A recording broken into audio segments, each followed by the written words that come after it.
Her son and Leslie. So So is Dee covered in power and Nicole? Okay, so you. I'm live, so whenever you're It ready. might be iffy if you see her. Well, if he's not working, You know. but he's gonna work one to work. 1 minute warning, everybody in person. It just brings which way the wind blows.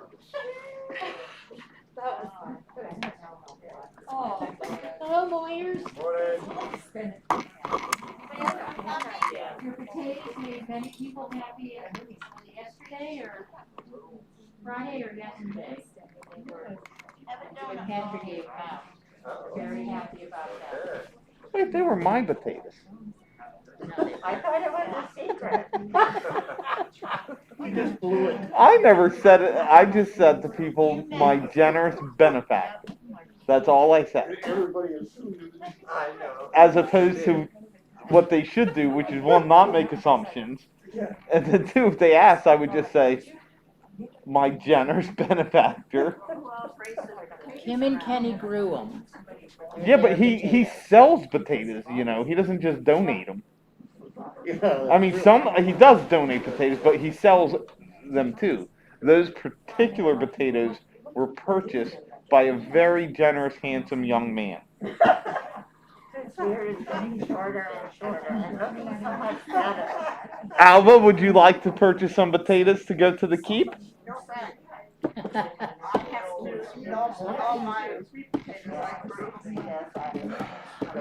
do that. Maybe how many Pinocchios you want to give me?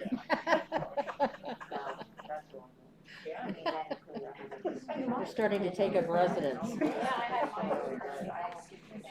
All right, good morning, folks. Good morning. Morning. Happy Sunday. And for any people watching at home, hello as well. Thank you for joining us today. And we'll be continuing a theme that was started last week on Advent conspiracy. As before we begin, let's go to God in a word of prayer, please.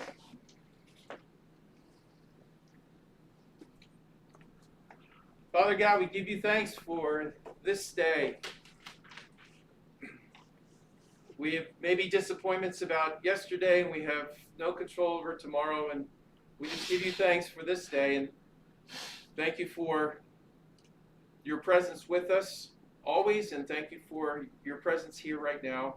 Thank you for your promises. Remind us of your promises. Remind us, encourage us by your word today. And as we prepare again to celebrate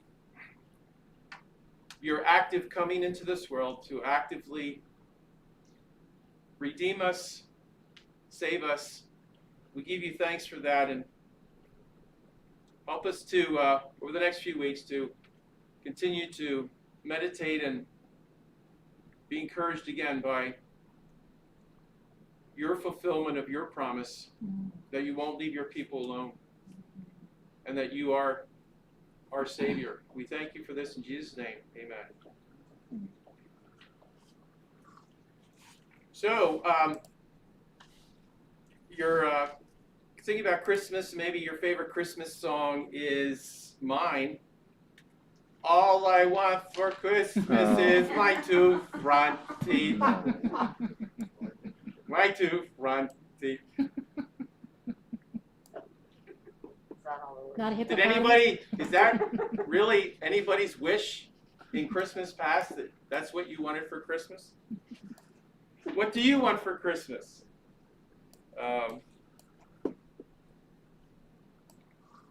Sometimes, I was thinking, I think growing up in the 60s and 70s, Christmas had become a pretty big thing. There are a couple older people here, too, that may have grown up in the 40s or even the 30s, and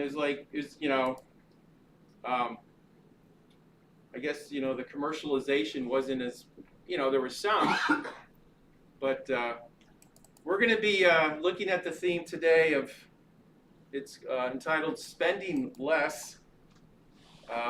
just think about this question before we go to the video.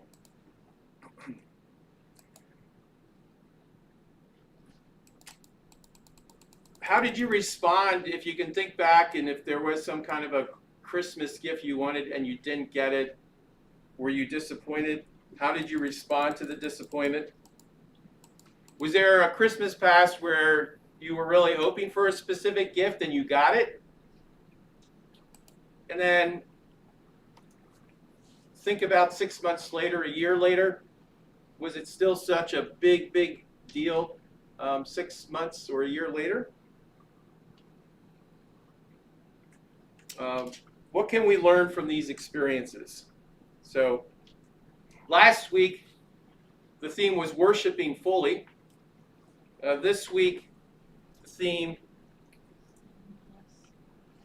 is spend less. So about 15 minutes here, video, and then after the video, feel free to make some mental notes as you're listening, and please feel free to share after we watch the video. Any comments before we get started? Does anybody remember tomorrow is Pearl Harbor Day? Yes. Yep, December My 7th. dad's birthday. Remember that? My dad was listening to the radio. We didn't have television. Yeah. And he was listening to the radio, heard the announcement. Uh-huh. Pearl Harbor was bombed. Beginning of World War II for us. Yep. And I think it happened on a Sunday morning, right? The attack happened on a Sunday morning, out Hawaii time, which would have been much later here Sunday, I guess. 7:50. All right. I have the sound up on everything as loud as it can go. Welcome back to the Advent Conspiracy. If you'll remember last time, we talked about what it means to worship fully during the Advent season. This time, in session 2, we'd like to consider what it means to spend less. To help us with that, would you guys please help me welcome our friend, Pastor Sean Palmer. When our family first encountered Advent Conspiracy, our oldest daughter was our only daughter. And we started thinking about what our Christmases looked like. And one of the things that we wanted to key on was this fact that we find in the Gospels, that on Jesus' birthday, he got 3 presents. And we figured our kids shouldn't get more than Jesus got. So we decided 1 present. And as we started to kind of share that with people in our community of faith, they looked at us like we were nuts. And I remember one church leader saying, well, we'll see how that goes. And we were offended because we thought we really could do this, and if we started early, that it would work out well. Around that same time, my wife was working for an adoption agency, and she had to do home studies, go and visit people, look at their homes, make sure they were safe, look at their financial records. And she came across a family who was bringing home $35,000 a month. A month. And as she was looking through their records, they were telling her very nervously that they spend the first 3 months of the year, every year, paying off Christmas. And it was that conglomeration of events that made me realize that what we have is not an Advent imagination, but a consumeristic Christmas imagination.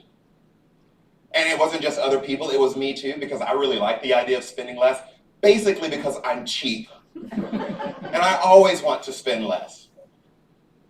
But as we began to reimagine what our Advent and Christmas season could look like, we realized it wasn't really about spending less. That the emphasis really wasn't on less at all.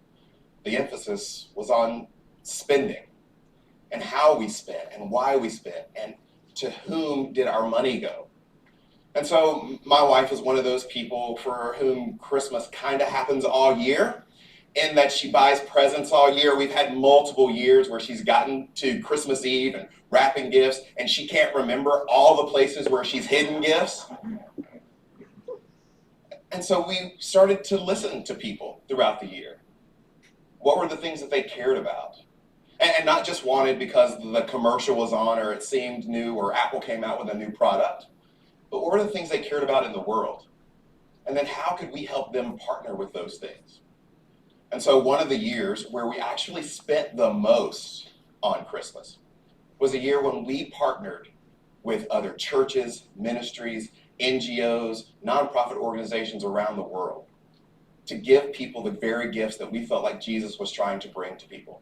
Living water, to bring food to the hungry, and clothes to people who needed clothes, to bring families to children who needed them.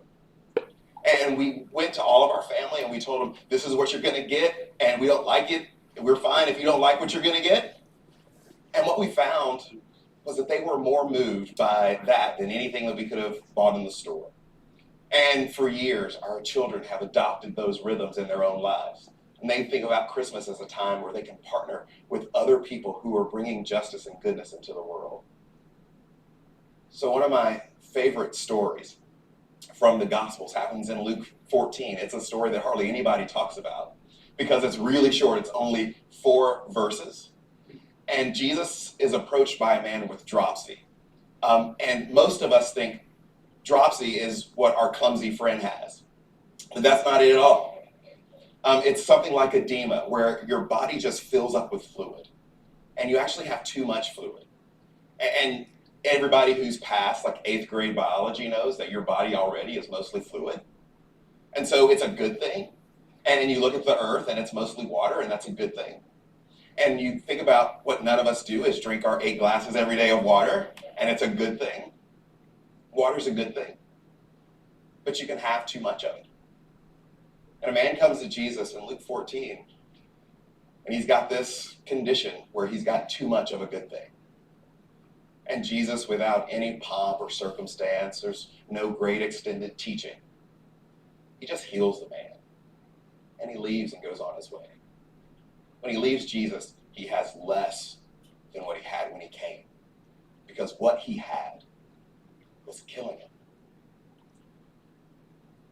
Mark 10, guy comes to Jesus, and everybody knows this story because it's another one that we ignore. And he's rich, and he says, Jesus, what do I need to do to inherit eternal life? He said, I've kept all the commands. And Jesus doesn't argue with him. He says, you did keep all the commands. There's one more thing, one thing you lack. Go sell all your possessions and give it to the poor, and then come follow me. Well, I know very few people who have ever done that in their lives, but I know that Jesus told this guy to do that. And as hard and shocking as that teaching is to our sensibilities, none of us really want to sell all of our possessions and give it to the poor. The beauty in that story, the beauty in that passage is tucked away in this little throwaway sentence that people overlook all the time. So before Jesus gave this really difficult teaching that none of us want to hear, Mark tells us that Jesus looked at this man and loved him. And might it be that this Advent, that every Advent for you and for me, for all of us, that the gift that Jesus is trying to give us with, the love that Jesus is trying to share with us, is for us to live with a little less, to think about the things that are killing us, the places where we have excess, and to give those things away so that we can follow Jesus. And I think it might be the case, I know it's the case for me, that oftentimes my salvation is bound up in living with a little bit less. Mm-hmm. Sean, I can't thank you enough for when Chris and Rick and I first started talking about this book and the idea of spending less came up. What we didn't want it to be was just like this grumpy, Scroogey, anti-thought. We wanted it to be a pro-thought, a step towards healing. And so when you're putting this whole idea of spending less in the context of worship, which we talked about last time, what I'm hearing you tell me is it's not just better for my budget, it's not just better for my bottom line, it's better for my soul.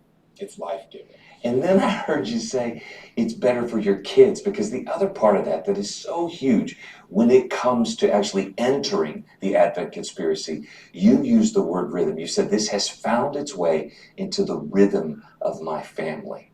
So this isn't some formula that we're talking about. This really is not some rigid, do this, don't do that. We're not going to give you, this is how you should do it, this is the percentage of your budget. That's between you, your family, and God. But you find this rhythm and you begin to teach your kids. I love that, so thank you for that. Now, how does that play out? Because the whole idea in the first session was, foundational. But it was also, in many ways, anytime we talk about this, people are all in on the worship part. It's like, of course, I need to worship fully. Get it. But when we start talking about spending less, we're at a different level of conversation now. So I want to hear from you guys. Like, what are your reactions to this? What have been your reactions, like in your families, when people talk about this? How do you explain this to people? If this really is a conspiracy where we're inviting others into this movement of celebrating Christmas differently, talk to me about what you're learning, what's worked, what hasn't worked. Anybody got anything for me?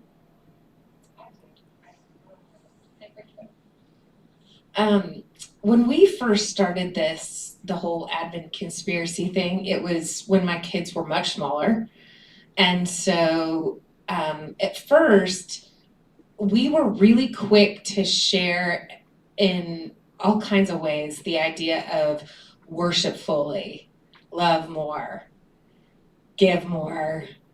But the spend less, I wasn't sure they were going to adapt to. It's just it's the culture we live in, right? We've been talking about that always. So we kept that part sort of out of the mixture because we wanted them to have a positive, like, hope looking toward Christmas, and didn't know really how to, I don't know if we did that right or wrong, but that's what we did.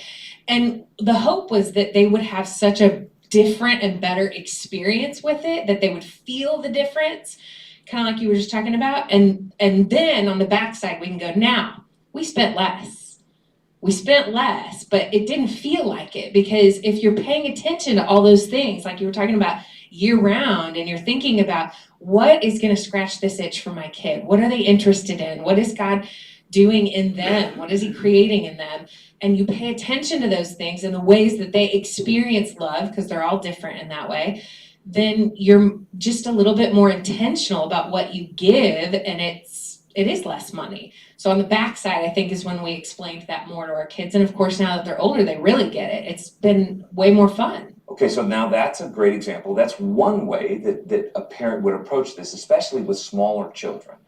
Might be different if your kids are older, but does anyone else have like a thought about how your family reacted to this? Yeah, for my kids were older when we first started it. They were like 12 and 14, kind of that age where they're really starting to pay attention and compare to other kids. But I think they were fine with it. I think because they had never attached the idea of the more money you spend on them, the more they're loved. They had never attached that thought. No, Oh, okay. I don't think okay. they had. Okay. And what's interesting, though, is to watch now that 10 years have gone by. They're 22 and 24. And the 22-year-old has really, to see how these values have shaped her. She is the conscience for where we spend our money. Do you know that company does this? Do you know they treat their employees like that? Do you know that this company does this to the environment? Don't buy from them. So it's interesting to see how that is just totally shaped. So for some people, the spending less is not just thoughtful about what that amount is or that bottom line is, but where am I giving my money to? What kinds of corporations, what kinds of anything that causes us to think more about how we're spending our money. The justice factor is Yeah, you use that word. That's right. Okay, so now let's just be careful here and not think that this is just for us to teach our children about how to spend less. We started there, but talk to me now. How did you react? How did your friends react? How did other people react? Anyone? Yeah, go ahead. Oh, yeah. For me, I think when I came along with Advent Conspiracy, the deal was I didn't mind making Christmas celebration less gifts, but I had to be convicted because I'm a sneaky shopper for self. Because I followed this philosophy that was no one can get the gift for me better than me. Yeah. And so I had to really regulate, what am I really doing here? Because I can't be the hypocrite of the Advent Conspiracy. or I'm enforcing others or even encouraging others to consider how we spend, and then I'm the sneaky shopper that still can say weeks later, yeah, I kind of got what I wanted. So that was a personal conviction for me when I first started. Yeah, that's great. That's great. I know you want to say something. Growing up in a culture where seeing that over there where we don't Christmas we celebrated, we don't really get Which gifts was as Burundi. yeah, being a missionary kid, and then coming here in 2013, seeing all the gifts, and now that my family is now in Florida and my younger siblings growing up here now, they get the whole gifts. So it's really interesting to see them kind of go back to, oh, let's budget, and being a broke college student, I need to do that. So yeah, it's just really interesting to see like different cultures and the culture shock of And the way these things Right. kind of press in on us, especially during the Advent season. Yeah. Anybody, let's just be honest here for a second about the fact that sometimes this is hard. Can we say that? So does anyone here have a story about that? I mean, how we're having this conversation. It is something, David, I totally appreciate the idea that, yeah, I can spend less on everybody else, but me, come on. Yeah, that hurt is what that did. So were you gonna say something? Yeah, I was as a kid, I actually brought this to my family. So I brought up the idea, but before that, like a couple of years before, I had fear. Like I had fear bringing that to them to say that, hey, I think we should spend less. I think that this is getting out of control. We shouldn't have to worry about this all throughout the year, the amount of money that we're spending or that we're saving to prepare for it. So there is a fear to bring that. So what I actually did is I brought it to my mom because I knew that she would be one who would understand it and she would get it. And that impacted the entire family to say, let's pull back the reins a little bit and let's be more thoughtful about our gifts. Let's not just try to hit a dollar amount, but let's be more thoughtful. And the way that we give gifts now is so much more joyful around the holidays. It's amazing how it's shifted in the last 4 years. Yeah. For our family, it's the gift giving, opening, whatever your ritual is on Christmas Day or Christmas Eve or however that works for you. For our family, the whole process has slowed. Because you don't have this 3-foot high pile of gifts around the tree. And so now the whole thing has slowed. And I can't help but think that's good for me too. You know, that there's for me to slow down and to pay attention to some of this, that's good as well. Anyone else before we go? I just want to give you a chance. Yeah. So for me, I didn't grow up in a Christian home.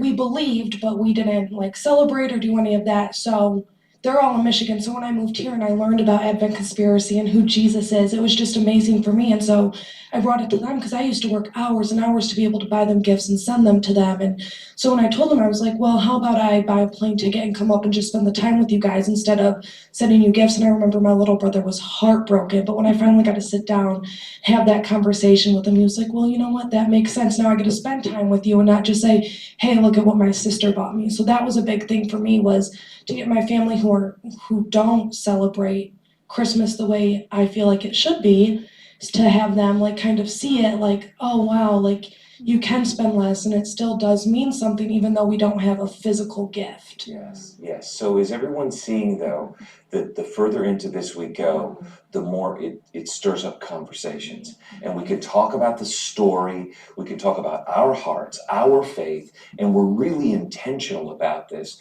And that really is a part of it. So what I want to do now is to give you guys a question to think about. And that is, again, as we start to talk about, okay, what are my action points? What do I do? What are the things, the rituals, the moments with your families, with your friends, as you look through this, is there something about this that you would do differently? I've heard so many different stories about how families will say, okay, we're all going to pick one person that we're giving a gift to, or we're setting this amount, or we're doing this, or there's so many good stories out there. One of the reasons why we invite people to come back to the website at adventconspiracy.org. But what I would also say is you've got good ideas and the person sitting next to you has some really interesting ideas. So would you guys just talk to each other a little bit about this idea of what it means to spend less this Advent season, okay? Thank you again for being with us in session 2. You can certainly, as you did last time, you can use the question I just gave them to stir up some things. You also have those questions and thoughts at the end of this chapter. I hope that you're enjoying this. I hope that it is stirring the kinds of conversations that you just heard about. Be sure to come back for session 3 because it fits so perfectly with session 2, okay?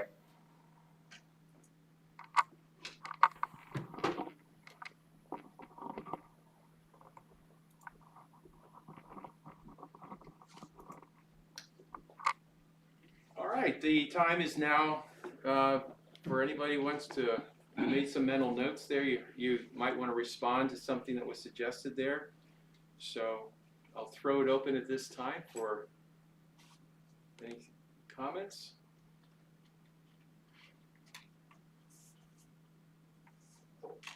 I love that last girl that spoke. You know, From Michigan. yeah, that was so. Oops, sorry. Sorry.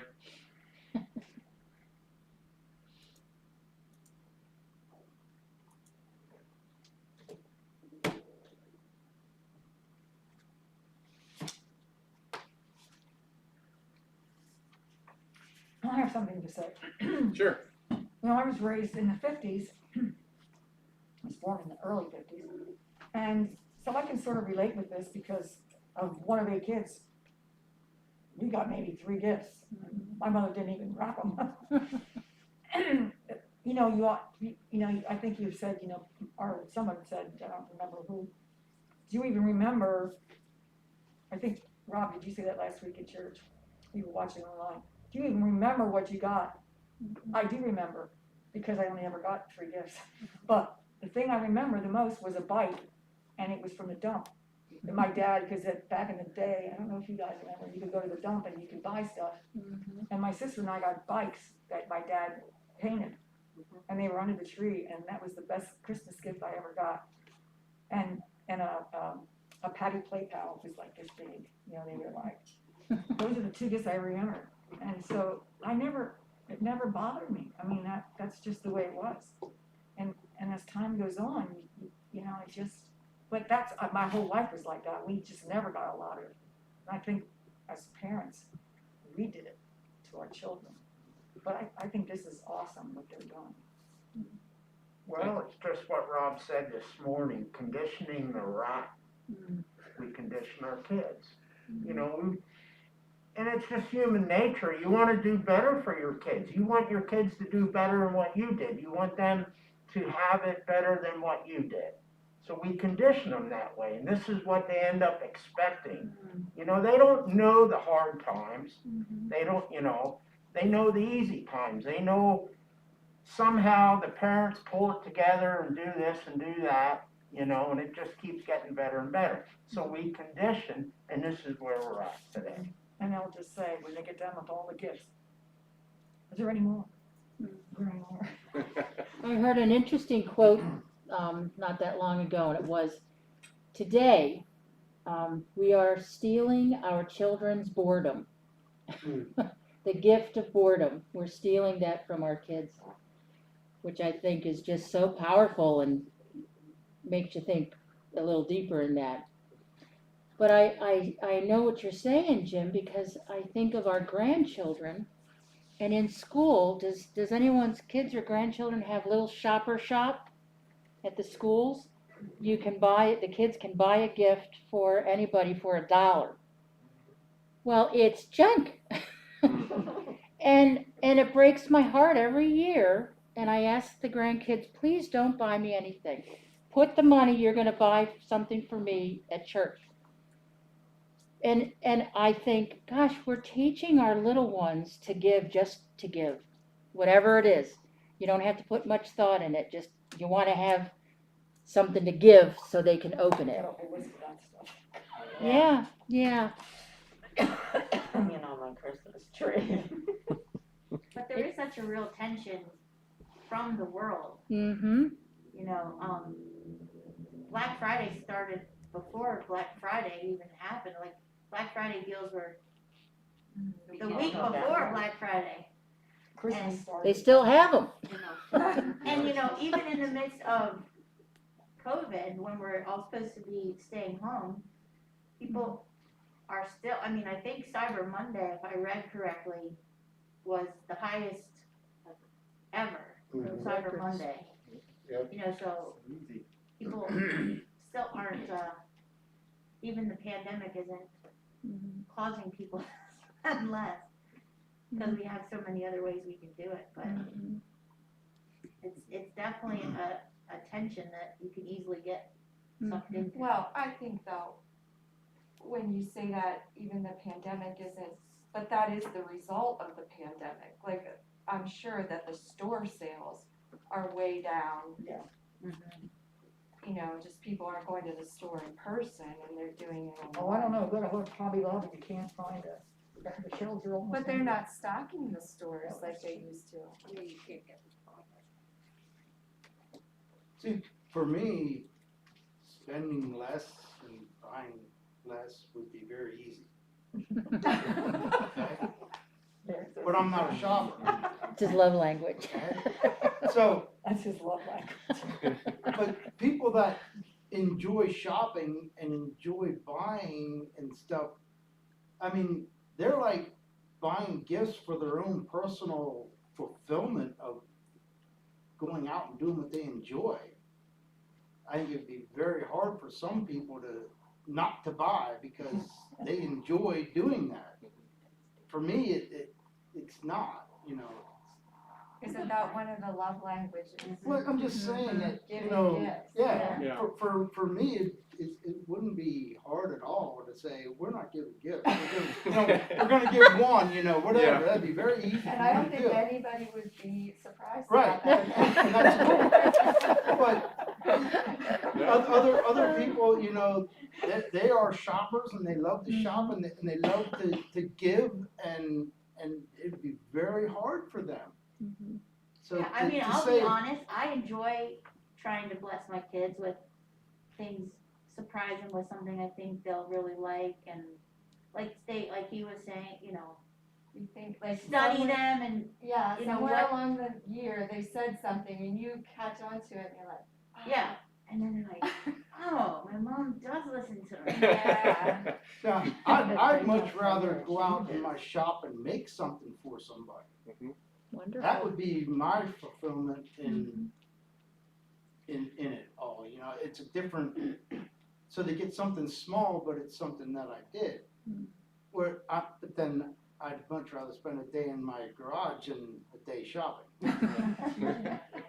So the whole idea of the spend less seems more of a philosophy rather than an actual keeping track of how much you're spending and how much you're not spending, but something we take on in our heart and our head to come together. Another conversation we had, I don't know how this ties in, but it keeps coming to my mind. But the conversation around our Thanksgiving table, one of the things that came up was, what is the best gift you've ever received? And the answer that someone gave was, well, I don't really receive gifts well. Like, so is that part of not wanting to give gifts because you don't receive them? Because they feel selfish, is that what they, like, or they just don't like to take Maybe from inadequate because. I don't know. You know, for me, receiving a gift is not good for me. I don't like it, due to the fact that if I need something, I will go get it. If I need a tool, I'll go get it, because I know what I want. And I know people try to please people. I would rather give something than receive something. So it's hard for me. And you have to act like that comb that your kid bought you at the dollar store is thank you. I got a drawer full of cheap screwdrivers. Right. You know, from my grandson. Right. From the school. Oh, thank you so much. Every year, he gets one. She made Christmas ornaments out of them. But you gotta figure out what to do with them. I don't know. You know. I got mugs. I use them once in a And then while when they come where over, I I don't get have to out, I go to try the to garage in. I have it in the drawer. Until it breaks. Right, It was right. ugly as all get out. And it was busted. I put it in the, you know, it was broken. Well, the good news is those I just shops sat in the this year are bathroom when closed they at were schools. Yeah. Yes. They have to do it online if they wanna do it, and they can still buy that junk online. Oh, Like for gosh. $1. Yes. Probably free I threw shipping. that paper away immediately. as Good soon as job, it came Jess. home. Yeah. Eric, Yeah. Listening to all of this, for me, over the last 50 years,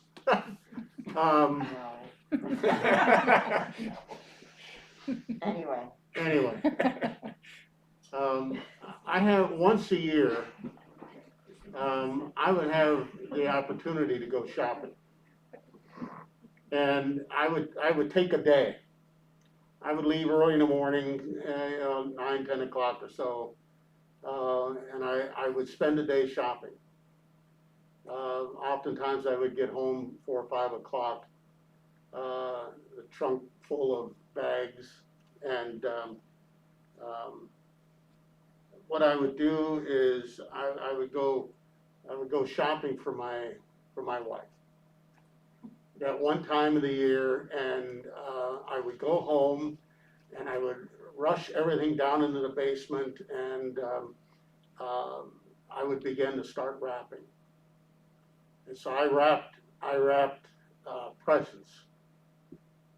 But for me, it was the joy of seeing her either Christmas morning or Christmas Eve, opening up those gifts. And I always tried to make sure that there were more under the tree for her than there were for me. The contest. But it was at one time throughout the whole year that I wasn't shopping for myself or looking for something for myself. I was shopping for somebody else, and hoping that she would enjoy what it was frustrating for a while for me, until I figured out the size thing. And then you go to Kohl's, which is the worst place to go to for a man, to go shopping for his wife, because you don't know where's the petite section, where's the Missy section and all of that. It's very And well marked, Larry. Big size on the ceiling. where, in Kohl's? I didn't, You know, panic makes you blind. yeah, that's right. Somebody told me you gotta think it's like a hunting expedition, and you gotta look for tracks, and then you go, and then so keep going. I would ask, sometimes I would ask if there was a woman, but I'd ask her, and a lot of times say, oh, I'm sorry, but I don't work here. Yeah. So I would go find somebody that looked like they worked there. But it was still, it was still a joy for me. That's what, this year we decided we're going to spend less. Yeah. So I'm still gonna go do that shopping. It won't be a whole day. It might be a half hour. But, we're still going to do a couple of things, but we're cutting back this year. We're gonna spend less. I grew up in a perspective, and my children grew up in a perspective where we never really had enough of anything. So the one year I absolutely had nothing for the children. And it's back in the day when people collected S&H green stamps, and I knew nobody had money to just give me. So I went door to door. I lived in Manheim at the time, and I knocked on people's doors and I asked them for their S&H green stamps. They didn't have to be in a book. I would lick them. I would do whatever it took. That year for Christmas, my daughter got a doll. My son got a B.A. Baracus gun. And my other son got a plastic horse, and they will tell you to this day, that's the best Christmas they ever had. Oh. Thank you. One of the favorite toys that I ever got as a young kid. What I wanted, I told Mom and Dad I wanted a truck, a toy truck for Christmas. And the one and only gift I got that Christmas was a truck. But it was a little small rubber truck. It was all made all out of rubber. It was that red rubber truck. And I don't know what happened to it, but all these years, and then I had mentioned one time at Rockerty that one of my favorite toys, and I don't know whatever happened to it, but one of my favorite toys was that little red rubber truck. And one of the guys 2 weeks later came to me with a bag. He said, "I have something for you." And he handed me the bag. And in that bag was a little red rubber truck. And it sits on the shelf in my study right now. But the memories that came with that little red rubber truck. You could write a book and title it. Yeah. Thank you.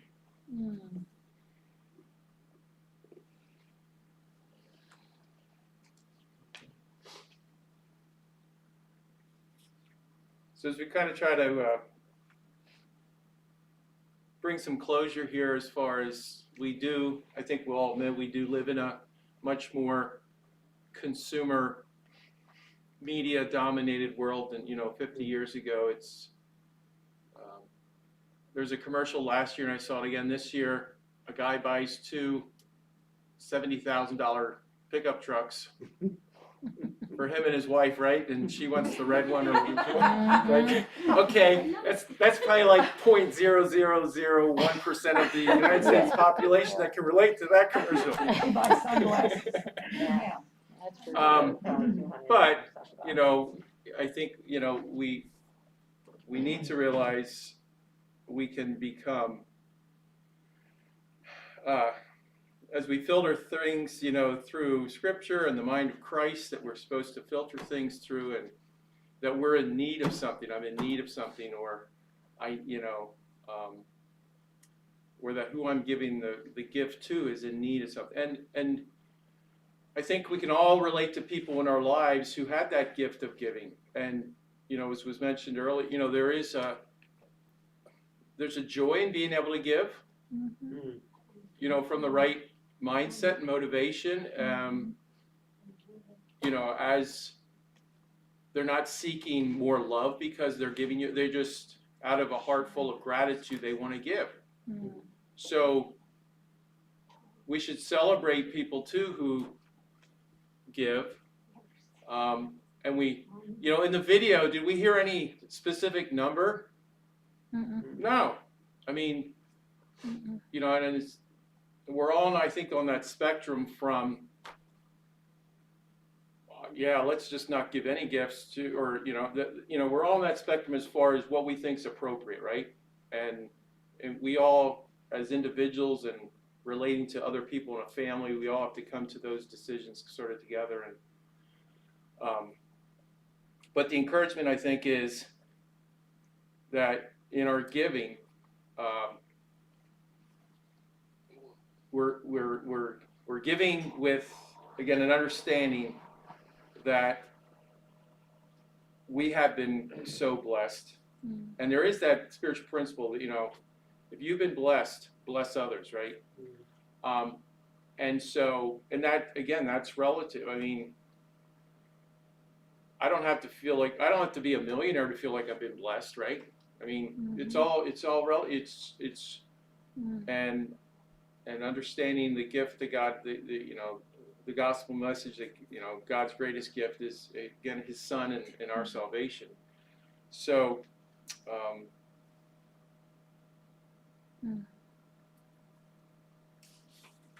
So, struggle with it a little. It's okay to struggle with things, right? And say, how are we gonna, and hopefully you're not, walking with, oh, yeah. No, just say, hey, okay, maybe, you and your closest family members, it's just something you can start talking about and asking God to give you, guidance and leadership as far as how you're going to respond. But any final questions or comments? Eric, I've just a thought. We always look at the wise men who brought gifts, but what about the shepherds who came and brought nothing other than themselves? I was just sitting here thinking, why do we give gifts? It's a celebration. It's a celebration of his birth. You could receive a gift for your birthday. It's a celebration. And I think sometimes we miss that message when we give gifts on Christmas. We don't recognize the celebration of what it's for, and we need to pass that on. There's a great little book. It's called "It's Not Your Birthday." Has anyone read it? It's about Christmas. It's not your birthday. Yeah, I think Jesus brought the gift in that. I know he did. He brought the gift when he was born. Yeah. The gift is for us to receive what he has to offer to us, not what we can give to him.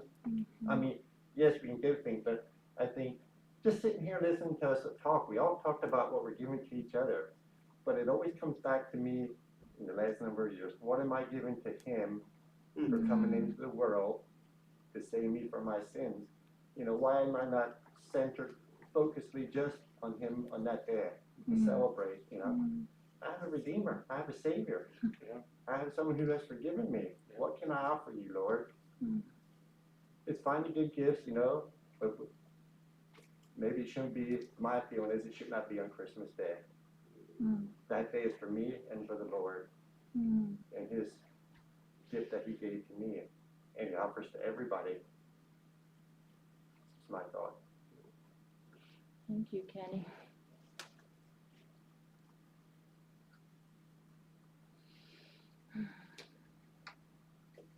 All right, well, thanks for joining us today, and folks at home, thanks for joining. The theme will continue next week, and the theme next week is Give More. So enjoy your week this week. Go in God's grace and his peace. Have a great week. Can I